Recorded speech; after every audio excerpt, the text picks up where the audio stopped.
everyone, welcome back to the LTM show. We're your hosts Daniel and Alex, and this is a very special episode. It's the second episode of the week too, so you're getting two for your buck. But this time we have a special guest, a first guest for 2025, Mr. Jonno Western. How are you, mate? You want to just introduce yourself to the LTM audience? Yeah, I'm very well, thanks, and thank you for having me on. I'm Jonno, Team Manager of Team Evo from UniSA Pedal Prix Team. I'm 24. I'm a student at the Mawson Lakes campus, studying business and riding and maintaining Evo, along with helping bring our new ACE under-20s team up into the sport. Oh, well, thanks for coming on, mate. And you're in a much bigger role this year compared to your previous times with the sport. But let's go back in time because for the motorsport enthusiasts in this podcast, you once upon a time were at Tickford. You want to talk a bit about that, mate? Yeah, 100%. Back before COVID hit. Oh, sorry, just after COVID actually. I was working as a design draftsman, doing like heavy industrial CAD design. Got pretty bored of that, really caught the motorsport bug. Had been doing Pedal Prix for a long time by this point and done a lot of my own composite work with some of the teams and with my own and with a little bit of creative personal marketing. I was able to find myself a role at Tickford Racing with Cam Waters and Tom Randall in the V8 supercars as a composites tech, doing predominantly repair work on Gen 2 Mustang equipment, and then the future production of Gen 3 Mustang. Obviously, I was only there for the first year of Gen 3 before jumping out and going across to Rocket Lab USA over in New Zealand, where I was able to partake in the building of satellites that are now orbiting Mars. But yeah, back to my Tickford stuff. Was also able to become a Super 3 mechanic with Rylan Gray, for the Adelaide 500. So that was a fantastic event for me. That was my only racetrack experience, unfortunately. But spent a lot of time in the workshop, a lot of time in the autoclave, and built a lot of carbon panels that got spread all over the racetrack all around Australia for your viewing pleasure. So you've done engine power, you've done pedal power and space power, and you've literally done every single type of power possible. So what led you back home, basically, to UniSA? Well, I did my diploma in engineering straight out of high school instead of doing the VCE, which is the Victorian, year 11 and 12, and then. That gave me a great drafting engineering sort of background. So I started doing that.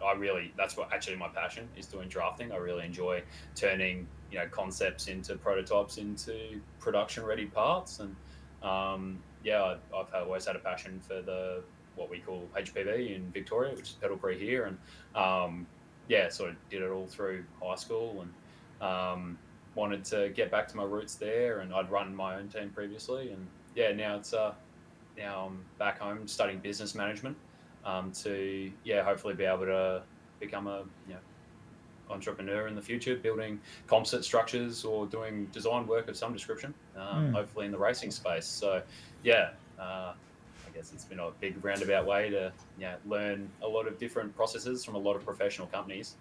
Working under the NASA standards, say, was a huge learning curve, and really fantastic work experience. So But loving the new management role in the university team, obviously. Sounds full circle. You don't normally go from supercars to literally rocket science to back to HPV racing. It's a bit of a transition. Well, we might go all the way around again yet. We'll see. So you're talking about Pedal Prix 2035, we're going on the moon? We're on, exactly right. Well, they're already starting. They're starting to build those rocket racing cars that fly. So it's Jonno will be the head of that in a couple of years' time. With your even though you've had one track experience with the supercars, what was it? What's it? Because we've had our own race team experience, both Sure. in real life, like in real world, as well as myself with Pedal Prix. What is your comparisons between supercar racing and working as a team in Pedal Prix? Yeah, I guess my horizons have been changed since working with Tickford. Obviously, like that's set a new benchmark for what is acceptable, like the new standard, I guess, for how we're trying to incorporate. Like that's the standard we're trying to incorporate into the team for this year. Obviously, I'm not the sole runner of the UniSA Pedal Prix team. I've got a wonderful committee of 4 lads, including myself, that are really managing the 2 teams. But I guess from a race day management perspective, I guess I do a lot of the work there, and I guess seeing the I think one of the biggest things that I've actually brought to the UniSA Pedal Prix team is like a pre-race booklet, as simple as it sounds.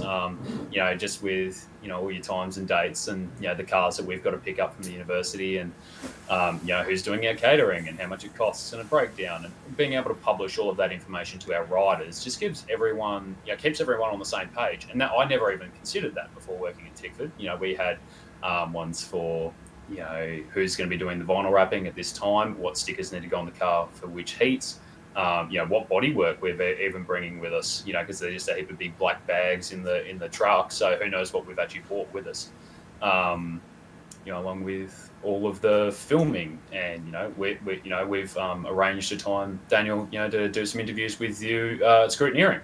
So everyone being around that, I think is part of what builds a pretty strong team, knowing that everyone's on the same page. And it's been fantastic. Like back in the Synergy days, people would ring you up 3 or 4 days before the event. Hey, I forgot to take Friday and Saturday off because I forgot about it. It's like, well, now we've got a booklet, which does get revised throughout the weeks, a month and a half before an event. So it's sort of not an excuse anymore. It's been killer. Like, it's probably been the easiest.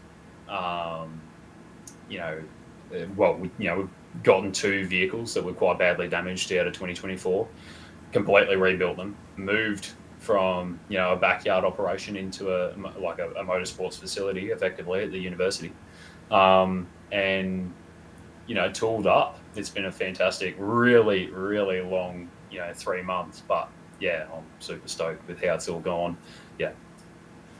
So have you done the design for the current Pedal Prix bikes yourself? So I didn't build either of the 2 vehicles that we race. So one of them's G-Trucks Pro Series, which we are actually sponsored by G-Trucks. They're a wonderful sponsor of ours that built what used to be called UniSA Team Neo, which has now been renamed to ACE for the under-20s category this year. Super reliable chrome ollie chassis and a carbon and Kevlar body. And then our other vehicle, which is typically people would call it our A team, but it's really pretty shared now. The ACE team is probably going to beat us at Mt Gambier, I would guess. The Team Evo vehicle, which is the 2021, I believe, Aurora Racing carbon fiber chassis vehicle. Slightly different fairing, slightly lighter, slightly stiffer, but a little bit scarier around the corners. So the liveries, though, I had a lot to do with that. We did have to get approval through the university, and they were really helpful, actually, in bouncing ideas off of. And it was a good 2-month-long experience, really settling on a design. So I'm pretty stoked with how they come out, and I think that the community's really rallied around us, and been fantastic and giving us praise for that. They turned out quite beautifully. We saw it in person when we went to the training day. The final training day before everyone kicks off this weekend. But was last year your first time with UniSA's team? Absolutely. So kicked off the start of the year with the G-Trucks Pro development team. Riding with them for the first 3 or 4 rounds of the Pedal Prix Championship in South Australia before changing across to ride for Team Neo, so the community, or B team in that case back then, for the rest of the races. Got to jump in Evo for a race in Victoria, that was I was just a rider in that case. I did do quite a bit of work to Neo and probably took on a bit of a maintainer role in the team for that, not at all a management role, I would say. Just a rider. Yeah, well, Evo had a pretty decent year last year on the podium pretty much every time. Neo even did all right as well for their first time as well. Fantastic work. What got you? Obviously, this year is the team is reinvented. A lot of the other Mm. riders have now formed their own team, Element Racing. Yep. First off, how is the vibe heading into this season with a lot of fresh faces, and also, what? Why did you choose to step up and take that? Yeah, sure. I guess on the taking up a management role within the committee, I guess it is sort of my wheelhouse. I've done this before, being sort of the most, I'd say probably the most experienced out of the four of us in the committee, to take on a bit of a mentoring role as well with them. Those boys have come a huge way, and they are so good at what they do now. Between Kawindu, Travis, and Riley, they're absolutely wonderful, and they could run this ship by themselves now, like no doubt. It's been probably quite the learning curve for them as well over the last couple of months. I like going fast. I love racing.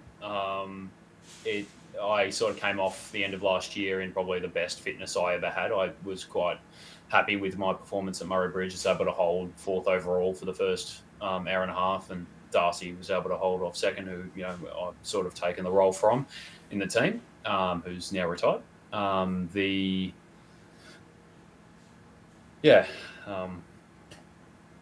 I love it. I love racing. Love learning team management. It's what I'm sort of studying. So yeah, I think that my projection of my potential career would be this sort of role in a professional motorsports team.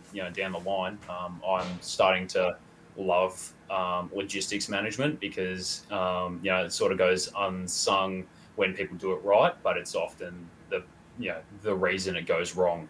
So it's wonderful. I'm really enjoying it. So you've mentioned what you do now and what you've done in the past, and how you did Pedal Prix in high school, and then you went into motorsport. What actually got you into motorsport in general? Was it just based off Pedal Prix as a young age? I don't reckon. Like, Dad did a lot of dirt track racing back in the day, back when he was my age now, I guess. We've always been a real car centric farm family, and I just got to get a lot of.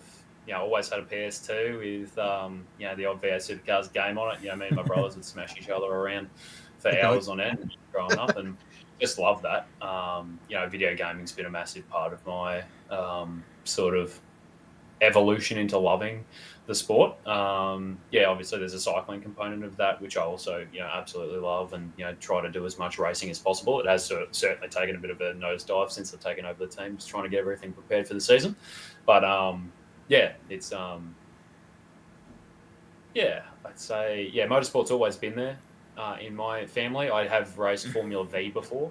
Tried to make that work while working at Tickford. Just wasn't quite viable financially, obviously, as every young person who tries to go into karts or into a open wheeler team. If you're not financially backed, it is quite difficult, and I couldn't juggle both roles. So I guess motorbikes as well. Love motorbikes. Love off-roading. Love four-wheel driving. Anything that's got wheels on it or wings, I love.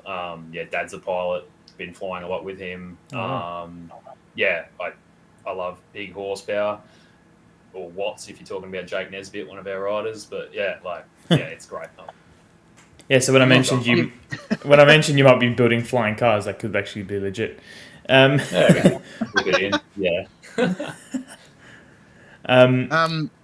Go on, Dave. Go on.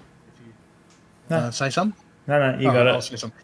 Well, before you pretty much ride every single power known to man, let's talk about, before we talk about this weekend and how your year is going to go. How's your preseason gone so far with the reinventing and getting the new riders, and just overall with training? How's it been?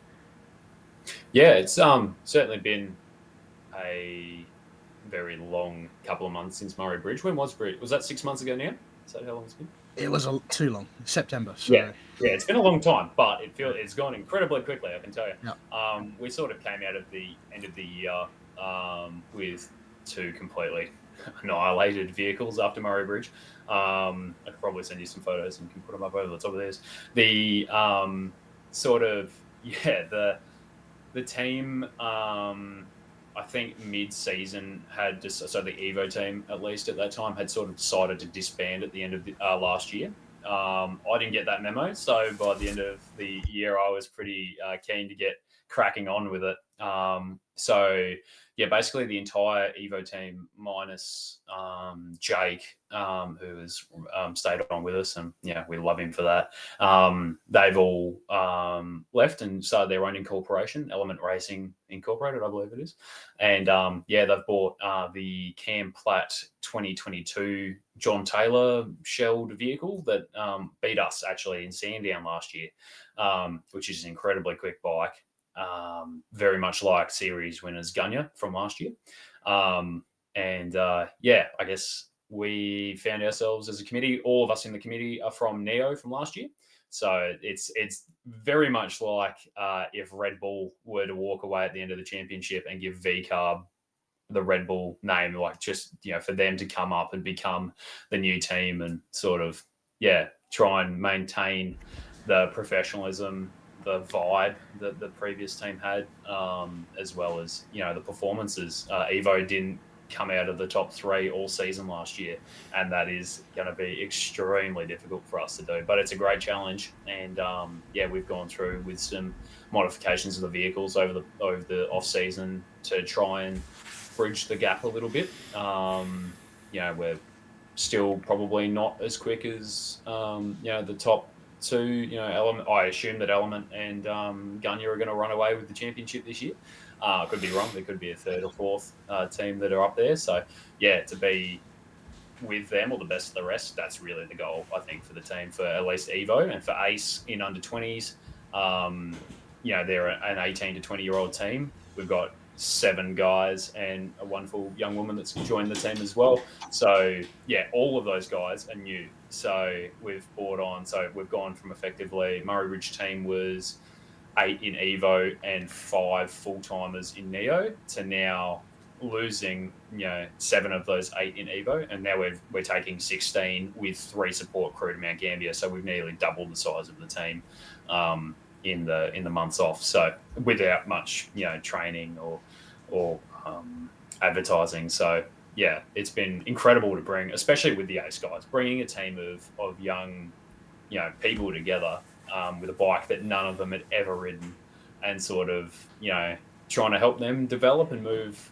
closer. It's going to be really wonderful this year to see how those guys and girls sort of become a team, and we're trying to foster that as much as possible and give them opportunities, maybe even in Victoria, to forge that family that might get them on to the top step at Murray Bridge in 2 or 3 years. That's really what it's about for us as the committee. Yeah.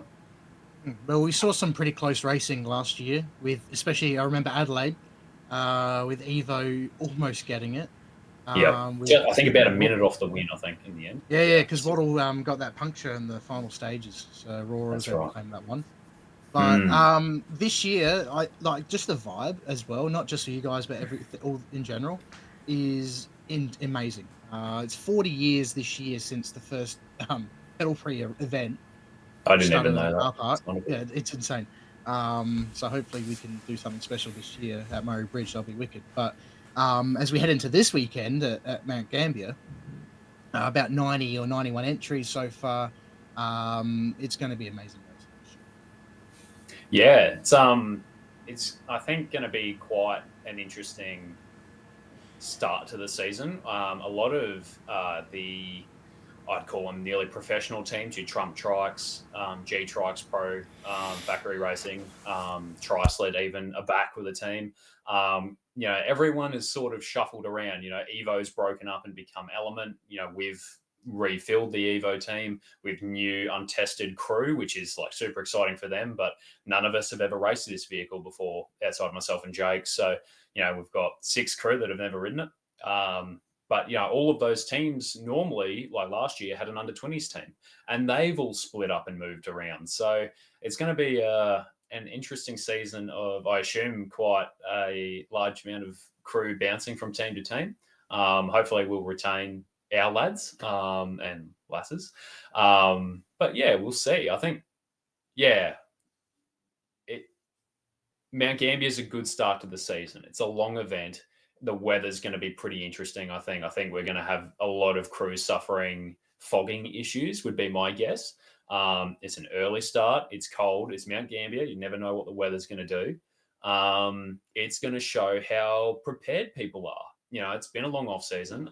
Myself included, like in previous seasons, have taken, that 6-month period off and thrown the bike together in the last week. That might not be the winning strategy come this weekend, but we've been surprised before. So hopefully the work that we've done as a crew and the training that we've done, we've been able to complete, probably 48 hours, in Evo, and probably 70 hours worth of training and testing in ACE rather, over the preseason. A lot of velodrome laps and a lot of laps at Vic Park, and every rider that's racing has ridden both vehicles now.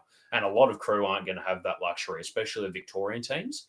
So, and the Victorian teams, of course. You got BRT, up and comers. They nearly dethroned Waddle at Calder Park, the race that was 2 weekends ago. They are on fire. I know those guys personally. They've got it in them, I reckon, to really be top contenders. We're going to be fighting them, I would think. If they can find some decent, training during the year, they are well on their way to a Murray Bridge contestant, to being a Murray Bridge contestant, for the win. We're going to have the same issue. Waddle Racing Gunya, they're easily the oldest team in the sport. Say that, Geordie. They're a group of guys that have been together forever. 2015, those guys got together. So they're they always say that, this is our last year and everything, but they always seem to come back more and more competitive every year, which frustrates the life out of me. Well, they keep winning. They do not stop winning. They've come off a Murray Bridge win. They just won at Calder with their toothless vehicle. So if you call them anything other than favourites for not only this race but the season, I think you'd be crazy. So Victorians are going to be bringing the heat, but they don't get as much opportunity during the year to train around a track with other vehicles as the Adelaide especially teams get to with their Vic Park training. Trump Trikes, they're going to have hopefully, we're all praying for it, that they're going to have their brand new Hyper Series bike out on track. It's going to give them an aerodynamic advantage over their previous vehicle design, which has been quick at every track. So if they can find another 2K an hour up the straight at Tail and Bend, they'll smoke all of us, in my opinion. So it's going to be down to prep, down to, bring what you got. Where are we at? And we're going to figure it out pretty quickly this weekend, I think. Hopefully we're there. Hopefully the prep, pays off.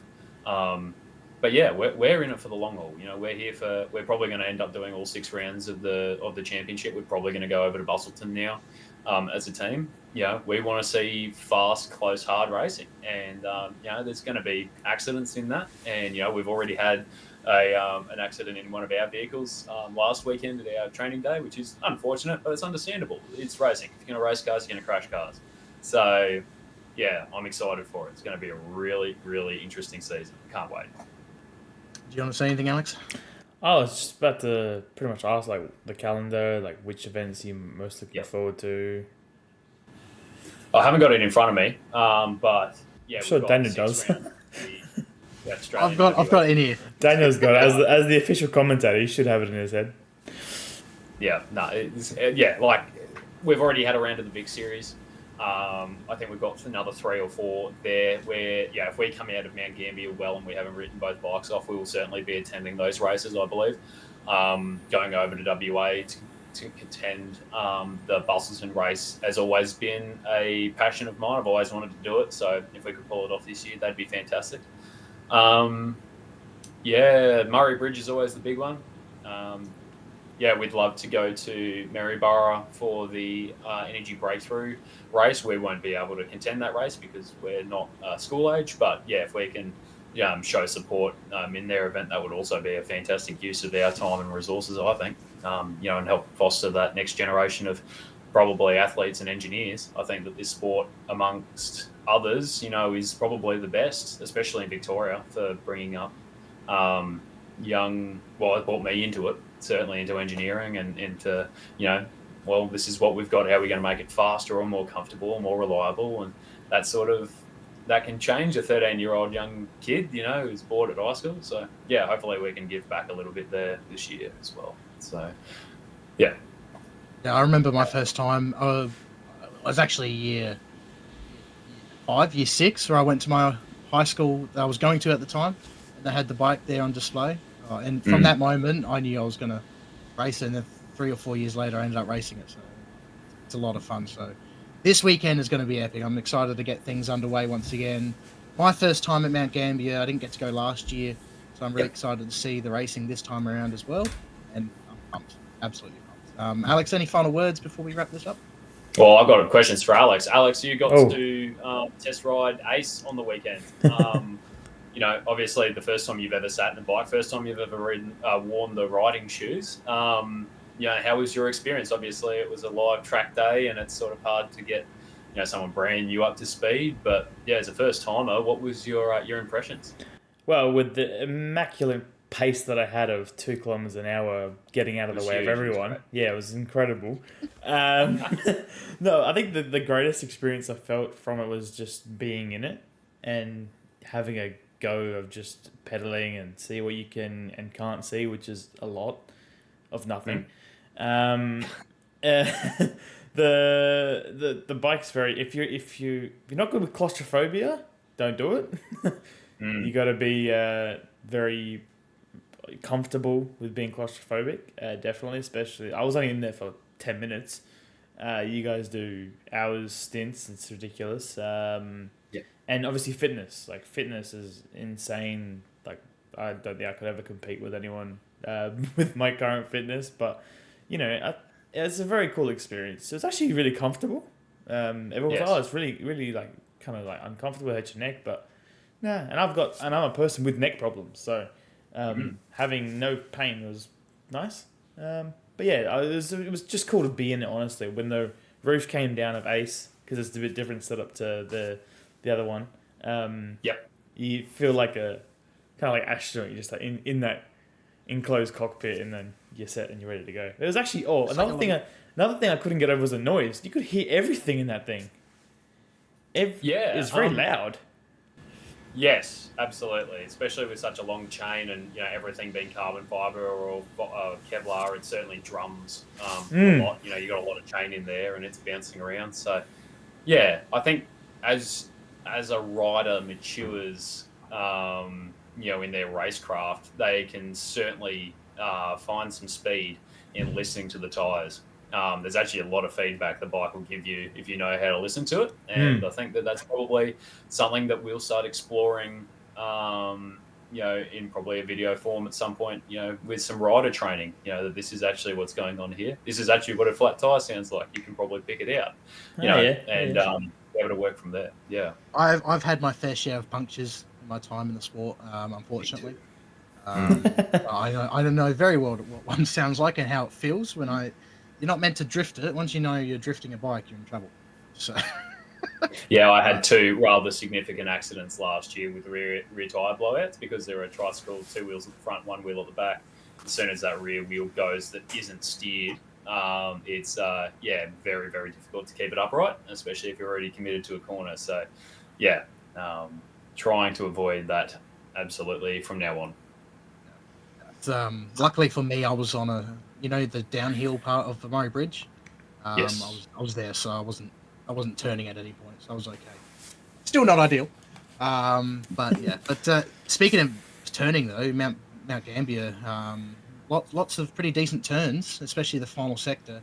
Yeah, absolutely. I'm a little bit worried, to be honest. I'll likely be starting in Team Evo, and I hope that I'll be contending for top 3, over the first hour to an hour and a half.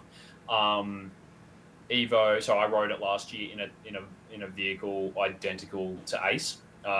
which was fantastic. You could really throw it around. There's some great footage that Darcy Strudwick got from the onboard of Team Evo of me flying around on 2 wheels and then eventually crashing into the side of someone and dragging my brains out. I saw that Darcy actually spun the bike at Mt Gambier. I'm pretty sure it was. I think that was me. Yeah, Darcy did. Darcy's always been really, really quick around most track. I don't know if he's ever had. I think he might have had one accident in his entire career, like during high school. I seem to have one per event. Trying to work on that. That's for sure. But yeah, it's going to be interesting.